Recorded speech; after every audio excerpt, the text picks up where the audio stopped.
अस्सलाम वालेकुम students, hope you all are fine.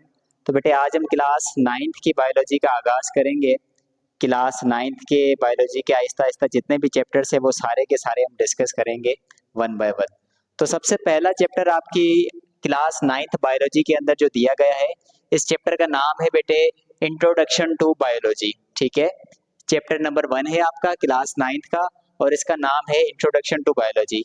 बेटे इस चैप्टर के अंदर हम देखेंगे बायोलॉजी का इंट्रोडक्शन, कि बायोलॉजी का मतलब क्या होता है, ये वर्ड बायोलॉजी का कहाँ से आया है, इस वर्ड का मतलब क्या है, बायोलॉजी की ब्रांचेस कितनी होती हैं, उन सारी ब्रांचेस के अंदर हम क्या क्या पढ़ते हैं, और अगर कोई बच्चा जो है वो मैट्रिक या एफएससी में बायोलॉजी को एज अ सब्जेक्ट लेता है तो वो आगे किन किन फील्ड्स के अंदर, किन किन कैरियर्स के अंदर जा सकता है, वो सारी की सारी चीज़ें, मतलब जितना भी बायोलॉजी की बुनियाद है, जितनी भी बायोलॉजी की बेसिक है, वो सारी की सारी बेटे इस चैप्टर के अंदर हम जो है वो डिस्कस करेंगे। तो सबसे पहले हम कहानी स्टार्ट करते हैं। हमारे पास ये कहानी स्टार्ट होती है एक लैटिन वर्ड से, और वो जो लैटिन वर्ड बेटे होता है, वो लैटिन वर्ड है हमारे पास साइंशिया। ठीक है, अब साइंशिया का मतलब होता है नॉलेज। साइंशिया का मतलब क्या होता है? नॉलेज। ठीक है, क्लास 8 तक बेटे आप बायोलॉजी नहीं पढ़ते, बल्कि क्लास 8 तक आप एक सब्जेक्ट पढ़ते हैं जिसको हम कहते हैं साइंस। ठीक है, तो असल में ये जो साइंस का वर्ड है ना, ये साइंस का वर्ड जो है ये साइंशिया से निकला है, और साइंशिया का मतलब क्या होता है? नॉलेज। साइंशिया खुद एक लैटिन वर्ड है, यानी लातीनी जुबान से निकला एक वर्ड है। ठीक है, तो क्लास 8 तक आपको जितनी भी थोड़ी बहुत बायोलॉजी, केमिस्ट्री या फिजिक्स पढ़ाई जाती थी, वो असल में साइंस के अंदर पढ़ाई जाती थी। जैसे ही आप क्लास 9th में आ जाते हैं तो आपके ये सारे के सारे सब्जेक्ट्स डिटेल में आपको पढ़ने होते हैं।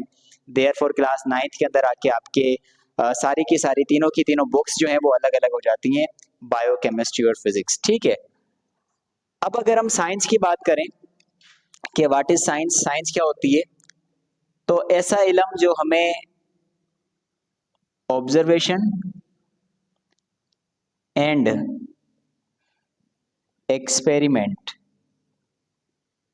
ऐसा इल्म जो हमें ऑब्जर्वेशन और एक्सपेरिमेंट से हासिल हो, उस इल्म को हम क्या कहते हैं? उस इल्म को हम साइंस कहते हैं। ठीक है, ऑब्जर्वेशन का मतलब ये होता है मुशाहिदा करना। ठीक है, मुशाहिदा, ऑब्जर्वेशन, किसी चीज को ऑब्जर्व करना, किसी चीज के बारे में स्टडी करना, किसी चीज के बारे में जानने की कोशिश करना। ठीक है, वो कहलाता है हमारा ऑब्जर्वेशन। और एक्सपेरिमेंट का बेटे मतलब होता है तजुर्बा। एक्सपेरिमेंट का मतलब क्या होता है? तजुर्बा। तो साइंस वो इल्म है जो हमें ऑब्जर्वेशन और एक्सपेरिमेंट से हासिल हो। ठीक है, तो ये चीज़ें जो है आपको बायोलॉजी समझने से पहले पता होनी चाहिए। अब जब क्लास 9th में आप आते हैं तो ये साइंस आपकी डिवाइड हो जाती है बेसिकली 3 सब्जेक्ट के अंदर। एक आपका जो सब्जेक्ट होता है वो होता है बायोलॉजी, दूसरा जो सब्जेक्ट होता है वो होता है केमिस्ट्री, और तीसरा जो सब्जेक्ट होता है वो होता है फिजिक्स। अच्छा, क्योंकि हम इस चैनल के अंदर बायोलॉजी पढ़ते हैं सिर्फ, तो फिलहाल हमारा फिजिक्स के साथ कोई ताल्लुक नहीं है, केमिस्ट्री के साथ कोई ताल्लुक नहीं है। हम जो चीज़ पढ़ेंगे वो पढ़ेंगे बायोलॉजी। तो अब हम कहानी स्टार्ट करते हैं बायोलॉजी की, कि बायोलॉजी वर्ड कहाँ से आया और इसका मतलब क्या है। ठीक है, बायोलॉजी जो वर्ड है, ये वर्ड असल में हमारे पास ग्रीक लैंग्वेज से लिया गया है। ग्रीक लैंग्वेज को हम उर्दू में कहते हैं यूनानी ज़बान। ग्रीक लैंग्वेज से ये वर्ड लिया गया है। असल में ये दो वर्ड्स पे जो है वो बेटे मुश्तमिल है। एक हमारे पास है वर्ड जो है वो बायोज है, और दूसरा हमारे पास जो वर्ड है वो है लोगोस। ठीक है, बायोज का मतलब होता है लाइफ, जिंदगी, एंड लोगोस या लॉजी, इसका मतलब होता है टू स्टडी।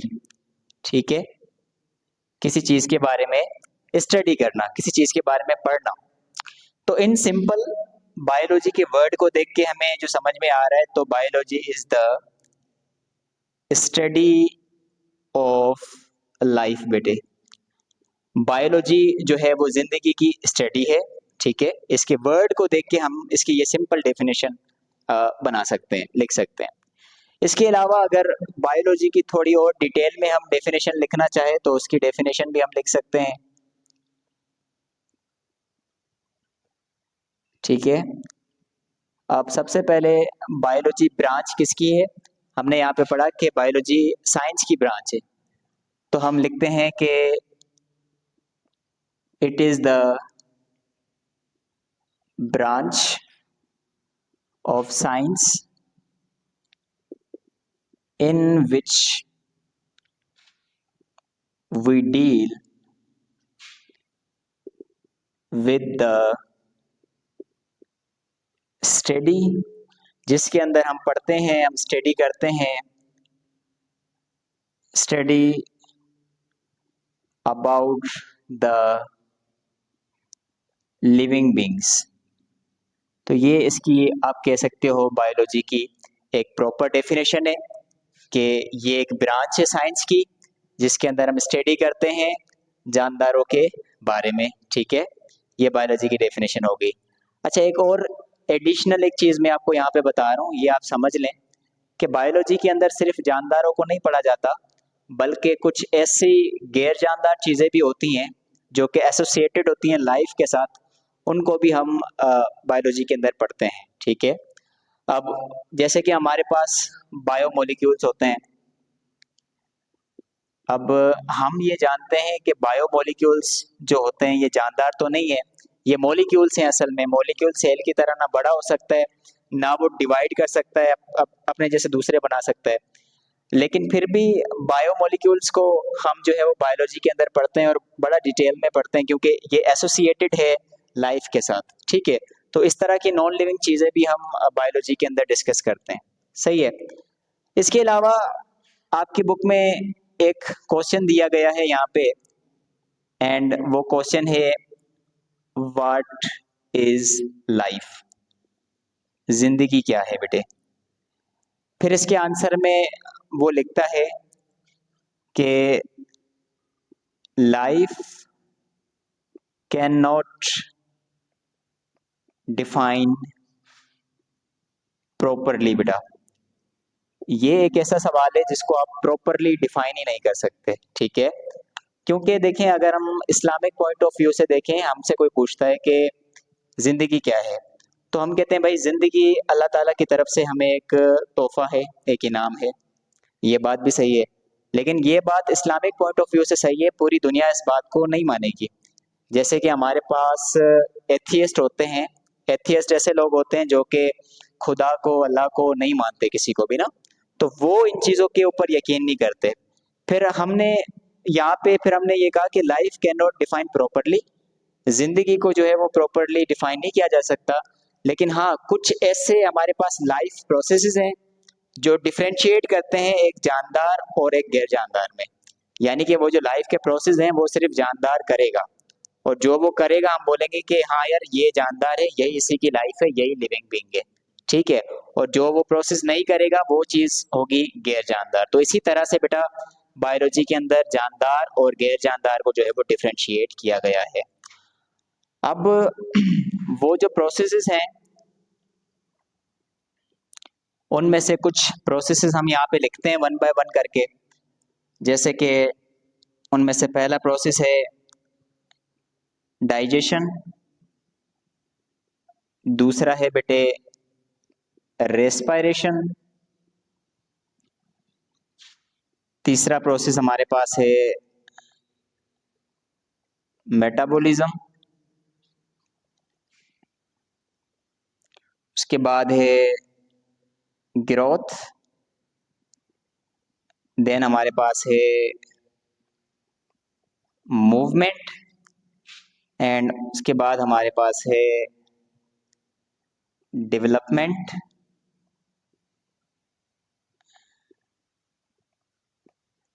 ठीक है, 6 हो गए, टोटल 9 प्रोसेस आपकी बुक में जो है वो दिए गए हैं। डेवलपमेंट के बाद हमारे पास जो अगला प्रोसेस है वो है बेटे एक्सक्रीशन, और एक्सक्रीशन के बाद जो दिया गया है वो है इरिटेबिलिटी। इरिटेबिलिटी के बाद लास्ट में जो हमारे पास प्रोसेस दिया गया है बेटे वो है रिप्रोडक्शन। वो प्रोसेस क्या है? रिप्रोडक्शन। ठीक है, तो ये 9 वो प्रोसेस हैं बेटे जिसको देखकर आप जिंदगी को बयान कर सकते हो कि जो ये सारे के सारे प्रोसेस कर रहा है वो जानदार कहलाएगा और जो नहीं कर रहा वो गैर जानदार कहलाएगा। ठीक है, अब इन सारे प्रोसेस को हम वन बाय वन करके समझते हैं। ठीक है, सबसे पहले तो हम बात करते हैं डाइजेशन की। डाइजेशन बड़ा सिंपल है कि हमारे फूड के जो बड़े मॉलिक्यूल्स होते हैं उनका छोटे छोटे मॉलिक्यूल्स में टूटना, this is the simple digestion. ठीक है, अब ऐसा क्यों ज़रूरी है? बड़े मॉलिक्यूल्स छोटे मॉलिक्यूल्स में क्यों टूट रहे हैं? क्योंकि देखें, जितना छोटा मॉलिक्यूल होगा उतनी एनर्जी जो है आपको ज़्यादा भी मिलेगी और एनर्जी आपको जल्दी भी मिलेगी। देयरफॉर बड़े मॉलिक्यूल्स का छोटे मॉलिक्यूल्स में टूटना ज़रूरी है। ठीक है, इसके अलावा रेस्पायरेशन हमारा अगला प्रोसेस है। अब ये जो छोटा मॉलिक्यूल हम यहाँ पे तोड़ कर आए हैं, जो छोटा मॉलिक्यूल हम यहाँ पे तोड़ कर आए हैं, इस मॉलिक्यूल के साथ रिएक्शन हो जाएगा किसका? ऑक्सीजन का। ठीक है, इस छोटे मॉलिक्यूल यानी इस फूड मॉलिक्यूल के साथ रिएक्शन हो जाएगा ऑक्सीजन का और बदले में हमें बेटे यहाँ से मिलेगी एनर्जी और वही एनर्जी हम अपने डिफरेंट काम करने में जो है वो इस्तेमाल करते हैं। तो ये जो प्रोसेस है ये कहलाएगा रेस्पिरेशन। यहाँ पे कुछ लोग ये समझते हैं कि रेस्पिरेशन का मतलब ये होता है कि हवा को अंदर लेना और हवा को बाहर छोड़ना, बट रेस्पिरेशन वो नहीं होता। वो जो प्रोसेस होता है वो ब्रीथिंग होता है, जिसके अंदर हम ऑक्सीजन को अंदर लेते हैं और कार्बन डाइऑक्साइड को दोबारा बाहर फेंक देते हैं। ठीक है, रेस्पिरेशन जो काम करता है वो असल में इस तरह से करता है। ये दोनों आपस में इंटर लिंक्ड जरूर है, ब्रीथिंग और रेस्पिरेशन, लेकिन एक्चुअल में रेस्पिरेशन एक अलग प्रोसेस है और ब्रीथिंग एक अलग प्रोसेस है। अगली जो हमारे पास चीज आती है वो होती है मेटाबॉलिज्म। मेटाबॉलिज्म को हम कहते हैं it is sum of all chemical reaction. बेटे हमारी बॉडी के अंदर जितने भी केमिकल रिएक्शंस हो रहे हैं, कुछ चीजें हमारी बॉडी के अंदर बनती हैं, कुछ चीजें टूटती हैं, ऑल ओवर जितने भी केमिकल रिएक्शन बॉडी के अंदर हो रहे हैं उन सबको मिला के हम कहते हैं metabolism. So it is sum of all chemical reaction in the body. ठीक है, इसके अलावा ग्रोथ क्या होता है? ग्रोथ का मतलब होता है बढ़ना। ठीक है, एक ऑर्गेनिज्म अगर जब वो पैदा होता है तब छोटा होता है और वक्त के साथ साथ उसका बढ़ना, उसकी ग्रोथ होना, ये प्रोसेस सिंपली ग्रोथ कहलाता है। ठीक है, मूवमेंट का मतलब क्या होता है? मूवमेंट का मतलब होता है हरकत करना। ठीक है, जैसे कि हम हरकत करते हैं नॉर्मली, जैसे मैं आपको पढ़ा रहा हूँ तो मेरे भी हाथों की अभी मूवमेंट हो रही है। So this is the simple movement. ठीक है, डेवलपमेंट क्या होती है? अब देखें, ग्रोथ का और डेवलपमेंट की अगर आप उर्दू में माना देखें तो दोनों का मतलब ये होगा बढ़ना। ठीक है, लेकिन डेवलपमेंट जो होती है असल में यहाँ पे जो है एम्ब्रियो की डेवलपमेंट की बात हो रही है। वो बेबी जो कि माँ के पेट के अंदर अभी डेवलपमेंट के प्रोसेस में होता है, इस तरह से जो बेबी एक माँ के पेट में होता है, तो ड्यूरिंग दैट टाइम उन 9 मंथ्स के अंदर जो उसकी डेवलपमेंट होती है, जो वो अंदर ही अंदर बॉडी के अंदर जो है वो बड़ा होता है, उस प्रोसेस को हम कहते हैं डेवलपमेंट। जबकि ये जो ग्रोथ है ये बॉडी के बाहर जब वो बेबी दुनिया में आ जाता है तब उसकी जो है वो क्या होती है? ग्रोथ होती है। ठीक है, तो ये इस तरीके से आपको समझाना चाह रहा है। एक्सक्रीशन क्या होती है? एक्सक्रीशन बड़ा आसान है। हमारी जो किडनीज होती हैं, हमारी किडनीज हमारे यूरिन हमारे ब्लड को जो है बेटे साफ करेंगी और ब्लड को साफ करेंगी, उसके बाद जो भी वेस्ट मटेरियल होगा वो हमारे यूरिन की फॉर्म में जो है हमारी बॉडी से बाहर निकाल दिया जाएगा। वो प्रोसेस हमारे पास कहलाएगा एक्सक्रीशन। ठीक है, इरिटेबिलिटी का क्या मतलब है? इरिटेबिलिटी बेटे इंग्लिश का एक वर्ड है, इरिटेबल वहां से निकला है। इरिटेबल का मतलब होता है किसी को तंग करना। तो इरिटेबिलिटी वो प्रोसेस है जो सिर्फ जानदारों के अंदर होगा कि किसी जानदार को अगर आप बार बार इरिटेबल कर रहे हो तो वो उसके नतीजे में कोई ना कोई रिस्पॉन्स देगा। ठीक है, लाजमी नहीं है कि इरिटेबल करना यानी उसको मारना। इरिटेबल उसको दुनिया की कोई भी चीज कर सकती है। वो एक जगह पे बैठा है, अचानक से उसको ज्यादा धूप लग रही है तो वो भी एक तरह की इरिटेबिलिटी है। तो जब अगर कोई भी जानदार होगा और उसके अंदर इरिटेबिलिटी आएगी तो वो उसके नतीजे में क्या करेगा? रिस्पॉन्स करेगा बेटे, रिस्पॉन्स जरूर करेगा। ये उसकी निशानी है, ये उसकी सलाहियत है, ये उसकी पहचान है जानदार की। ठीक है, उसके बाद अगर हम बात करें रिप्रोडक्शन की, तो रिप्रोडक्शन का मतलब ये होता है कि अपने जैसे दूसरे जानदार पैदा करना, ठीक है। किसी भी तरह का जानदार हो, अगर इंसान है तो अपने जैसे इंसान पैदा करेगा, अगर पौधा है तो अपने जैसे पौधे पैदा करेगा, ठीक है। रिप्रोडक्शन बेटे किस तरह से होती है, लेट्स से कि ये हमारे पास एक सेल है और इस सेल से दो और सेल्स बन रहे हैं। अगर हम यहाँ पे किसी जानदार की भी बात करें तो ये यहाँ पे एक जानदार है और इन्होंने जब रिप्रोडक्शन की तो इनसे दूसरे जो जानदार बने वो भी इनके जैसे बने। तो डियर स्टूडेंट्स, ये था हमारा आज का लेक्चर। आई होप आपको पसंद आया होगा, और अगर आपको ये लेक्चर अच्छा लगा हो तो प्लीज़ इस वीडियो को शेयर करें अपने दोस्तों के साथ, सो दैट उनको भी फ़ायदा पहुंच सके, ठीक है। थैंक यू एंड अल्लाह हाफिज़।